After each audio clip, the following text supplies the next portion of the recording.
Hi friends, welcome మన ఉమ్మడి వంటలు ఛానల్కు. ఈ రోజు నేను చూపించబోయే రెసిపీ వంకాయ బజ్జీ. శనగపిండిలో వేసే ఆ బజ్జీ కాదండి, బజ్జీ అనొచ్చు, వంకాయ పచ్చడి అనొచ్చు. ఇది ఎలా చేయాలో నేను ప్రాసెస్లోకి వెళ్ళిపోదాం ఫ్రెండ్స్. వంకాయలు హాఫ్ గా చేసి ఉడకబెట్టుకున్నాను. నేను మిక్సీ జార్ తీసుకొని కొద్దిగా సాల్ట్ అంటే తగినంత, కారం, కొన్ని కొబ్బరి ముక్కలు మిక్సీకి వేసుకోవాలి. వీటిని ఇట్లా మిక్సీకి వేసుకున్నాక కొన్ని తెల్లవాయలు వేయాలి. మరి ఒకసారి మిక్సీకి పట్టుకోవాలి.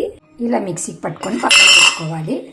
వీలైతే ఇట్లా వంకాయలో పైన ఉంటుంది కదా, తోలు ఉంటుంది కదా, తీసేయండి. లేతగా ఉన్నదానికి ఏం అవసరం లేదు.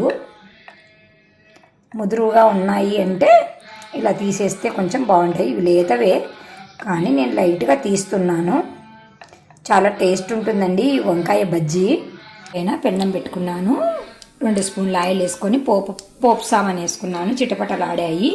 ఇందులోనే ఇప్పుడు ఈ వంకాయను మగ్గించుకున్న దాన్ని వేసేయాలి. ఒక మారిలా కలబెట్టుకోవాలి.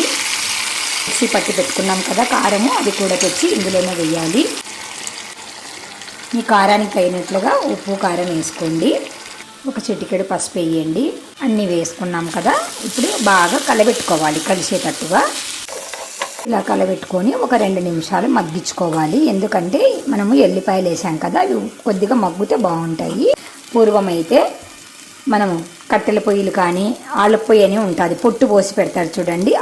ఆ పొట్టు పొయ్యి ఆపేసిన తర్వాత వేడి ఉంటుంది. ఆ వేడిలో మా అమ్మ వంకాయలు కాల్చేది, ఇలా చేసేది మా అమ్మ.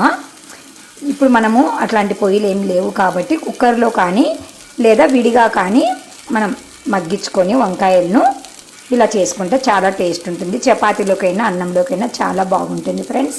మీరు కూడా తప్పకుండా ట్రై చేసి మీకు ఎలా వచ్చిందో కామెంట్ రూపంలో తెలియజేయండి ఫ్రెండ్స్. ఇంకా ఇప్పుడు వీటిని స్టవ్ ఆపేసుకొని సర్వ్ చేసుకోవడమే ఫ్రెండ్స్. వంకాయ బజ్జీ అనొచ్చు, వంకాయ పచ్చడి అనొచ్చు, మన ఇష్టం ఏదైనా పిలుచుకున్నా నో ప్రాబ్లం. ఒక్కొక్కరు ఒక్కొక్క రకంగా పిలుస్తూ ఉంటారు. By bye friends.